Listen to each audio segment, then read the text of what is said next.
ஓம் நம சிவாய நமக. அனைவருக்கும் வணக்கம். நம்ம பல பதிவுகளில் பார்த்தீங்கன்னா பெண்கள் வீடுகளில் லக்ஷ்மி தேவியாக வலம் வரக்கூடிய பெண்கள் செய்யக்கூடாத தவறுகள், செய்யக்கூடிய விஷயங்கள் இப்படின்னு பல விஷயங்களை பார்த்துருப்போம். ஆனால் ஆண்களை பற்றி பார்த்தீங்கன்னா ஆண்களுக்கென்று சில விஷயங்கள், அதையும் மிஞ்சிய நிறைய விதிமுறைகள் உள்ளதான் செய்யுது. பெண்களைப் போலவே ஆண்களும் பார்த்தீங்கன்னா வீடுகள்லேயும் சரி, வீடுகளில் எப்படி இருக்கணும் அப்படின்னு பல விஷயங்கள் இருக்குது. ஆண்கள் செய்யக்கூடிய விஷயங்களை பொறுத்து வீட்டில் இந்த லக்ஷ்மி கடாட்சம் இருக்கும் அப்படிங்கிறதும் நிதர்சனமான உண்மை. அதை ஆண்கள் மீறும் பொழுது பார்த்திங்கன்னா அவர்களுக்கும் கஷ்டப்பட வேண்டிய சூழ்நிலை வந்துவிடும். ஆண்கள் தவறி கூட செய்யவே கூடாத சில தவறுகள் என்னென்ன என்பதை பற்றி தான் இந்த பதிவின் மூலம் நம்ம தெரிந்து கொள்ளப் போகிறோம். ஆண்கள் எப்பொழுதுமே பார்த்திங்கன்னா பெண்களின் மனது புண்படும்படி பேசவே கூடாது.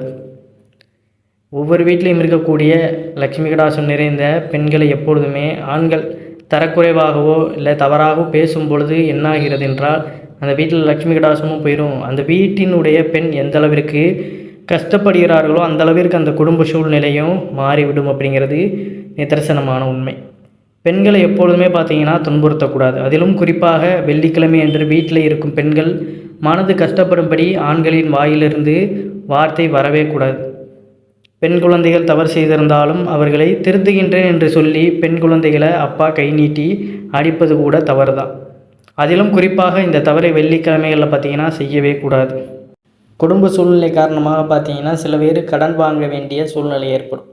எப்பொழுதுமே பார்த்திங்கன்னா தேவைக்கு மட்டுமே, ஏதோ ஒரு அவசர எமர்ஜென்சி, மெடிக்கல் எமர்ஜென்சின்னு இருந்தால் மட்டும்தான் பார்த்திங்கன்னா ஏதாவது ஒரு கடன் நம்ம வாங்க வேண்டியதாக இருக்கணும். அதை தவிர்த்து பார்த்திங்கன்னா ஆண்கள் எப்பொழுதுமே கடன் வாங்கக்கூடாது. கடன் வாங்கும் பழக்கம் மிக மிக ஒரு தவறு. அதிலும் குறிப்பாக வெள்ளிக்கிழமை என்று கை நீட்டி கடன் வாங்கிவிட்டால் அதை திரும்பி கொடுக்க முடியாமல் சில இடங்களில் பார்த்திங்கன்னா அவமானப்பட வேண்டிய சூழ்நிலை நமக்கு கூட ஏற்படலாம். அது மட்டும் இல்லாமல் மீண்டும் மீண்டும் கடன் வாங்க வேண்டிய சூழ்நிலையும் உங்களுக்கு உண்டு பண்ணிவிடும். மற்ற நாடுகளில் ஏதோ ஒரு அவசர தேவைக்குன்னு வாங்கியிருந்தாலும் வெள்ளிக்கிழமைகளில் பார்த்திங்கன்னா வீண் செலவுகளுக்கு எப்பொழுதுமே கடன் வாங்குவதை தவிர்த்து விட வேண்டும். பெரும்பாலும் வெள்ளிக்கிழமைகளில் பார்த்திங்கன்னா கொடுக்கல் வாங்கல் அப்படிங்கிறது இருக்கக்கூடாது.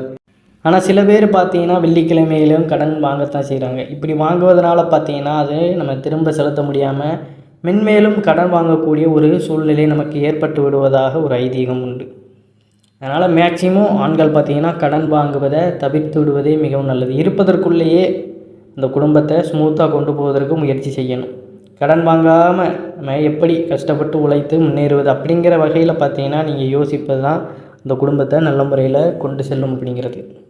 அதே போல் பார்த்திங்கன்னா வெள்ளிக்கிழமையில் ஆண்கள் எண்ணெய் தேய்த்து குளிக்கக்கூடாது. சாதாரணமாக பார்த்திங்கன்னா தலைக்கு குளித்து கொள்ளலாம், ஆனால் எண்ணெய் தேய்த்து குளிக்கக்கூடாது. வெள்ளிக்கிழமை இதே போல் நகம் வெட்டக்கூடாது, முடி சவரம் செய்யக்கூடாது, அதாவது ஷேவிங் செய்து கொள்ளக்கூடாது. செவ்வாய்க்கிழமை அன்றும் ஆண்கள் முடிவெட்டுவது, சேவிங் செய்வது போன்ற தவறுகளை செய்யக்கூடாது. இது வீட்டில் பார்த்தீங்கன்னா உங்களுக்கு தரித்திரத்தையும் அசுவகாரியங்கள் ஏற்படவும் உண்டு பண்ணிவிடும் அப்படிங்கிறது. அது மட்டும் இல்லை பார்த்திங்கன்னா சில ஆண்கள் எப்பொழுதுமே பார்த்திங்கன்னா வீட்டில் இந்த கையிலே கட்டி கொண்டே இருப்பார்கள். அதாவது லுங்கி என்று சொல்லப்படும் ஆடையை ஆண்கள் 24 மணி நேரமும் அணிந்து கொண்டு இருக்கும் பொழுது அது அவர்களுக்கு ஒரு விதமான இந்த சோம்பேறித்தனத்தை உண்டு பண்ணிவிடும். இது ஒரு விதமான தரித்திரம் தான். லுங்கிக்கு பதிலாக பார்த்திங்கன்னா இங்கே சாக்ஸ் போன்ற ஆடைகளை பயன்படுத்துவது அவர்களுக்கு நன்மை தரக்கூடிய விஷயமாக அமையும். வீட்டில் இருந்தாலும் சரி, கையிலே அணிந்து கொண்டு இறை வழிபாடு செய்யுங்க. இப்போ நீங்கள் வீட்டில் பூஜை செய்ய போகிறீங்க அப்படின்னாலும் பார்த்தீங்கன்னா நீங்கள் ஒன்று அதற்கென்று பார்த்தீங்கன்னா வேஷ்டி இருக்கும். வேஷ்டி கட்டிக்கிட்டோ இல்லை சாக்ஸ் போட்டுக்கிட்டோ கூட நீங்கள் பூஜை அறையில் பூஜைகள் செய்யலாம். கையில் எப்பொழுதுமே பார்த்தீங்கன்னா ஒரு சுறுசுறுப்பு தன்மையை இழக்கக்கூடிய ஒரு விஷயமாக இருக்குது. நம்ம எப்போதாவது வீட்டில் நைட்டு வேலைக்கு போயிட்டு வாரோம், வந்து நம்ம கையிலே ஊற்றிக்கிறோம், நைட்டு தூங்குகிறோம், அப்போ மட்டும் ஓகேன்னு பார்த்துக்கிறோம். அதுக்கப்புறம் பார்த்திங்கன்னா நம்ம சாக்ஸ் போட்டுக்கிட்டோ இல்லை அதற்கு உண்டான வேலைகளை செய்வதற்கு நம்ம மனதானதை நம்ம கொண்டு போகணும். ஏன்னா கையில் உடுத்தியிருப்பது பார்த்திங்கன்னா ஒரு வகையான சோம்பேறித்தனத்தை உண்டு பண்ணும் அப்படிங்கிறது ஒரு நிதர்சனமான உண்மை. ஆண்கள் என்ற கர்வத்தோடு எல்லாம் நான் தான் என்ற எண்ணத்தில் மட்டும் ஆண்கள் இருக்கவே கூடாது. அதையும் நல்லா தெரிந்து வைத்து கொள்ளணும். எப்பொழுதுமே பார்த்திங்கன்னா காலையில் எழுந்திருக்கும் பொழுதே ஆண்கள் தங்களுடைய உள்ளங்கையை தவறாமல் தினமுமே எந்த ஒரு ஆண்கள் பார்த்து கொண்டு வரார்களோ அவர்களுக்கு எப்பொழுதுமே இந்த லக்ஷ்மி கடாட்சமானது நிறைவாக காணப்படும். ஏன்னா மகாலட்சுமி கடாட்சம் நிறைந்திருக்கும் ஒரு இடம்னு பார்த்தீங்கன்னா அது நம்முடைய உள்ளங்கை தான். உள்ளங்கையில் மகாலட்சுமி இருப்பதை அனைவரும் அறிந்தது தான். அதனால தான் நம் முன்னோர்கள் காலையில் எழுந்ததுமே முதல் வேலையாக உள்ளங்கையை திறந்து வைத்து பார்க்க வேண்டும் என்று கூறியுள்ளனர். உள்ளங்கையை முதலில் பார்த்தீலும் அந்த நாள் பார்த்திங்கன்னா உள்ளங்கை நம்ம பார்த்து எழுந்திருக்கும் பொழுது முழுவதுமே உற்சாகம் தொற்றிக்கொள்ளும், மேலும் அதிர்ஷ்டம் பெருகும் என்பது நம்மளுடைய சாஸ்திர குறிப்பு நம்பிக்கை. அதனால் காலையில் எல்லாருமே நீங்கள் சிறு பிள்ளையில் உங்கள் குழந்தைகளுக்கு கூட இதை பழக்கி வைப்பது மிகவும் நல்லது. அந்த கண் விழிக்கும் பொழுதே உங்களுடைய உள்ளங்கையை பார்த்து விழிப்பது அப்படிங்கிறது சிறப்பான ஒரு செயல். அப்படி இல்லை அப்படிங்கிற பட்சத்தில் உங்களுக்கு ஏதாவது பிடிச்ச கடவுளுடைய இல்லை வேறு ஏதாவது விஷயம் உங்களுக்கு பிடிக்கும்னாலும் உங்கள் பக்கத்துலேயோ இல்லை சுவற்றிலேயோ அதை நீங்கள் மாட்டி வச்சுட்டு கண் விழிக்கும் போதே அதை பார்த்து கண் விழிப்பது உங்களுக்கு அன்றைய நாள் சிறப்பாக கொண்டு செல்லும் அப்படிங்கிறதான் நிதர்சனமான உண்மை. இத்தகைய உள்ளங்கை அதிர்ஷ்டம் ஆண்களுக்கு அதிகமே உண்டு. ஆண்கள் காலையில் எழுந்ததுமே தங்களுடைய உள்ளங்கையை பார்த்துவிட்டு பின்னர் கண்களை விழித்தால் அன்றைய நாளில் எந்த தடையும் இல்லாமல் நினைத்தபடி வருமானம் பெருகும். அத்தகைய மகத்துவமான மகாலட்சுமி தங்கியிருக்கும் உள்ளங்கையால் நீங்கள் மனைவியையும் பார்த்தீங்கன்னா அடிக்கும் பொழுது உங்களிடமிருந்து மகாலட்சுமி விலகி விடுகிறார் என்பது சாஸ்திரம். ஏன்னா இந்த உள்ளங்கையை வச்சு பார்த்தீங்கன்னா நம்ம யாரையுமே அடிக்கக்கூடாது, நம்ம கையே ஓங்கக்கூடாது. எப்பொழுதுமே பார்த்தீங்கன்னா இந்த ஆக்ரோஷ உணர்வு இருக்கின்ற இடத்துல பார்த்தீங்கன்னா செல்வகடாசம் நிலையாக இருக்காது. யாரையும் போட்டு அடிப்பது துன்புறுத்துவது போன்ற செயல்களில் ஈடுபடும் பொழுது நம்மிடம் உள்ள அந்த லக்ஷ்மி கடாசம் நம்மை விட்டு சென்று விடும் அப்படிங்கிறது தான் நிதர்சனமான உண்மை. அதனால் யாரையுமே பார்த்தீங்கன்னா கன்னத்தில் இப்படி உள்ளங்கையை வச்சு அடிக்கக்கூடாது. இதே மிகப்பெரிய பாவத்தை கொண்டு வந்து சேர்க்கும். குறிப்பாக பார்த்தீங்கன்னா வீட்டில் இருக்கக்கூடிய மனைவிமார்கள் குழந்தைகளெல்லாம் உள்ளங்கையை வச்சு அடிக்கவே கூடாது. பெற்ற தாய் தந்தையர் கட்டிய மனைவி ஆகியோரை எப்பொழுதுமே கண்ணியத்துடன் மதிப்புடன் நடத்தும் ஆண்மகனிடத்தில் மகாலட்சுமி எப்பொழுதும் வாசம் செய்ய விரும்புவாள் அப்படிங்கிறதா. அவனுக்கு எவ்வளவு சோதனைகள் வந்தாலும் இறுதியில் வெற்றி உண்டாகும் என்பது சூட்சும உண்மை. தடைகளை தாண்டி வெற்றியை பெற முதலில் வீட்டில் இருக்கும் பெரியவர்களை உங்களை நம்பி வந்த மனைவியும் மரியாதையுடன் எப்பொழுதுமே நடத்து கொள்ளுவதற்கு நீங்கள் கட்டாயம் முயற்சி செய்து கொண்டே இருக்கணும். ஏன்னா ஏதோ ஒரு சூழ்நிலை பார்த்தீங்கன்னா ஏதோ ஒரு தவறு நடக்கத்தான் செய்யும். அந்த நேரத்தில் பார்த்தீங்கன்னா குணமானது மனிதர்களுக்கு மாறும், ஆனால் நம்ம அதை மாற விடக்கூடாது. ஏன்னா ஒரு கணம் குணமானது மாறிவிட்டுருச்சுன்னா அந்த இடத்துல நமக்கு எவ்வளோ பிரியமானவர்களாக இருந்தாலும் நம்ம எவ்வளோ பாசமாக அவர்களை பார்த்து கொண்டாலும் குணம் மாறிவிட்டது, அரக்க குணம் வந்துவிட்டது என்றால் அந்த நேரத்தில் அந்த பாசங்களுக்கெல்லாம் இடமில்லாமல் போயிடும். அதனால் எப்பொழுதும் அந்த கோபத்தை கட்டுப்படுத்த முயற்சி செய்யணும். பொறுமையோடு எதையுமே கையாளுவதற்கு முயற்சி செய்யணும். வார்த்தைகளை விடுவது, கை ஓங்குவது போன்ற விஷயங்கள் எல்லாமே வீட்டில் பல பிரச்சனைகளை ஏற்படுத்தி விடும் அப்படிங்கிறத கட்டாயம் அனைவருமே தெரிந்து கொள்ள வேண்டும். ஒரு கணம் யோசிக்கணும். இவ்வளவு தூரம் நம்ம இதெல்லாம் கோவப்பட்டால் இதனுடைய பின்விளைவுகள் எப்படி இருக்கும்னு ஒரு கணம் யோசித்து விட்டால் எந்த இடத்துலையுமே பார்த்தீங்கன்னா தவறுகள் அப்படிங்கிறது நடக்காது. ஏன்னா எந்த அளவிற்கு நீங்கள் அன்பை செலுத்துறீங்களோ அந்தளவுக்கு உங்கள் கூட எல்லாருமே நிலைத்திருப்பார்கள். அன்பு இருக்கிற இடத்துல தான் சந்தோஷமும் மகிழ்ச்சியும் நிறைவாக காணப்படும். அதையும் நன்றாக தெரிந்து கொள்ளுங்கள். அதே போல் பெண்களுமே பார்த்தீங்கன்னா ஆண்கள் மட்டுமல்ல வகையில் பெண்களுமே பார்த்தீங்கன்னா உங்களுடைய குழந்தைகளையுமே உள்ளங்கையை வைத்து கன்னத்தில் அறைவது என்பது மிகப்பெரிய பாவச் செயலாகும். உள்ளங்கையில் மகாலட்சுமி இருப்பதால் உள்ளங்கையை அடிப்பது தரித்திரத்தை உண்டு பண்ணும். உங்களிடம் இருக்கும் மகாலட்சுமி விலகி மூதேவி வந்து ஒட்டி கொண்டு விடுவாள். எனவே குழந்தைகளை அன்புடன் பேசி திருத்துவது நல்லது. சில தாய்மார்கள் எல்லாம் யார் மீதோ உள்ள கோபத்தை பார்த்தீங்கன்னா இந்த குழந்தை மீது காட்டுவார்கள்.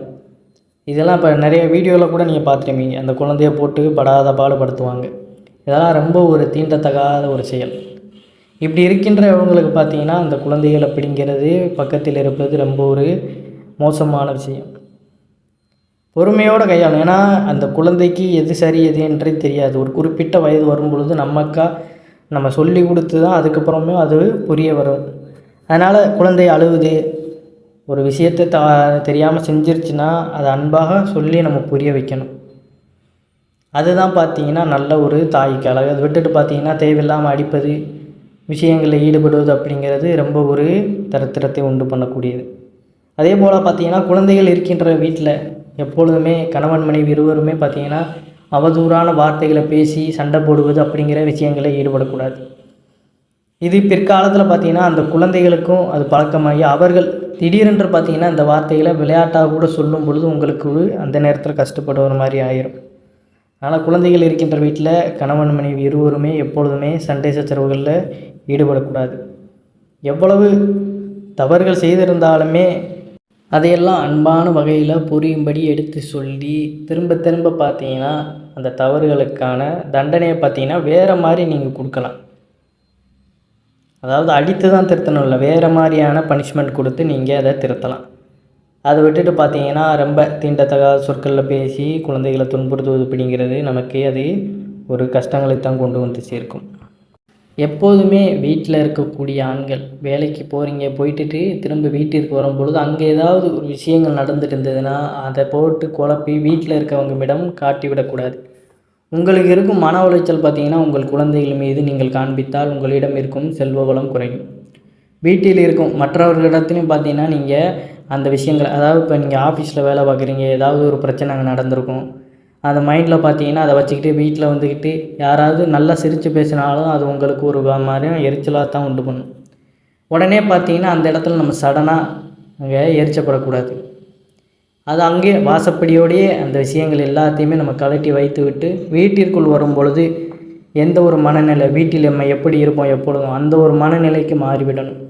அதை தவிர்த்து இங்கேயும் வந்து அதையே யோசிச்சுக்கிட்டு சிந்திச்சுக்கிட்டு யாரிடமும் பேசாமல் சண்டை போட்டுக்கிட்டு சிடுசிடுன்னு இருந்தீங்கன்னா வாழ்க்கையை பார்த்தீங்கன்னா எப்பொழுதுமே உங்களுக்கு ஒரு மோசமான சூழ்நிலையாகத்தான் இருக்கும்.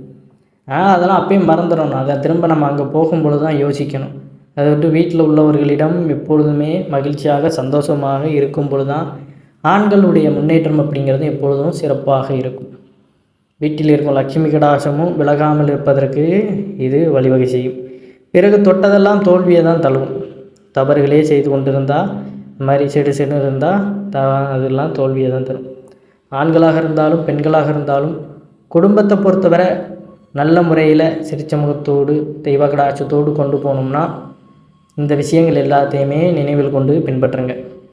பெண்களுக்கு பார்த்தீங்கன்னா நம்ம பல பதிவுகளில் சொல்லியிருக்கோம். ஆண்கள் பார்த்தீங்கன்னா அவர்கள் எப்பொழுதுமே அந்த பெண்களை அன்பாக பார்த்து கொண்டாலே வீடு சுபிட்சம் பெறும் அப்படிங்கிறதான். ஆண்கள் வந்து பார்த்திங்கன்னா எல்லாத்தையுமே செய்வாங்க, பெண்கள் தான் அதை செயல்படுத்தணும் நல்ல முறையில் அப்படிங்கிறது.